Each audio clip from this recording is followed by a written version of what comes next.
Chapter 17. Manasseh was 12 years old when he began to reign, and he reigned 55 years in Jerusalem, but did evil in the sight of the Lord like unto the abominations of the heathen whom the Lord had cast out before the children of Israel.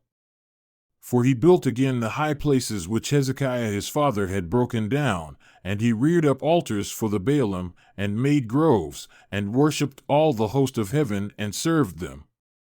Also, he built altars in the house of the Lord, whereof the Lord had said, In Jerusalem shall my name be forever. And he built altars for all the host of heaven in the two courts of the house of the Lord.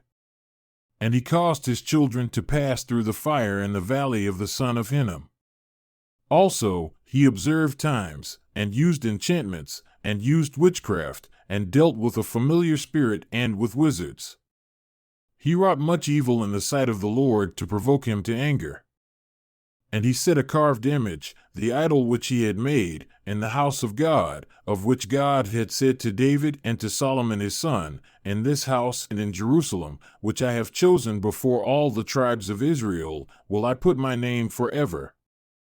Neither will I any more remove the foot of Israel from out of the land which I have appointed for your fathers, so that they will take heed to do all that I have commanded them, according to the whole law and the statutes and the ordinances by the hand of Moses.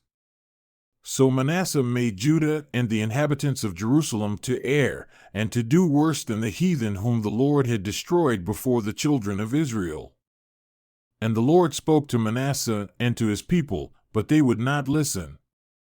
Wherefore the Lord brought upon them the captains of the host of the king of Assyria, who took Manasseh among the thorns, and bound him with fetters, and carried him to Babylon. And when he was in affliction, he implored the Lord his God, and humbled himself greatly before the God of his fathers, and prayed unto him, and he was entreated of him, and heard his supplication, and brought him again to Jerusalem, into his kingdom. Then Manasseh knew that the Lord, he was God. Now after this, he built a wall outside the city of David on the west side of Gihon, in the valley, even to the entrance at the fish gate, and encompassed about Ophel, and raised it up a very great height, and put captains of war in all the fortified cities of Judah. And he took away the strange gods, and the idol out of the house of the Lord, and all the altars that he had built in the mount of the house of the Lord and in Jerusalem, and cast them out of the city. And he repaired the altar of the Lord, and sacrificed thereon peace offerings and thank offerings, and commanded Judah to serve the Lord God of Israel. Nevertheless, the people did sacrifice still in the high places, yet unto the Lord their God only.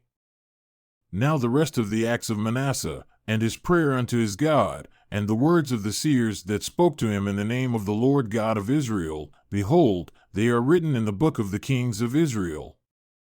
His prayer also, and how God was entreated of him, and all his sin and his trespass, and the places wherein he built high places, and set up groves and engraved images before he was humbled, behold, they are written among the sayings of the seers.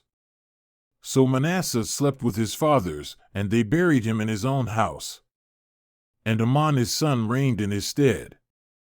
Amon was 22 years old when he began to reign, and reigned 2 years in Jerusalem. But he did evil in the sight of the Lord, as did Manasseh his father, for Amon sacrificed unto all the carved images which Manasseh his father had made, and served them, and humbled not himself before the Lord, as Manasseh his father had humbled himself. But Amon trespassed more and more. And his servants conspired against him, and slew him in his own house. But the people of the land slew all them that had conspired against King Amon. And the people of the land made Josiah his son king in his stead.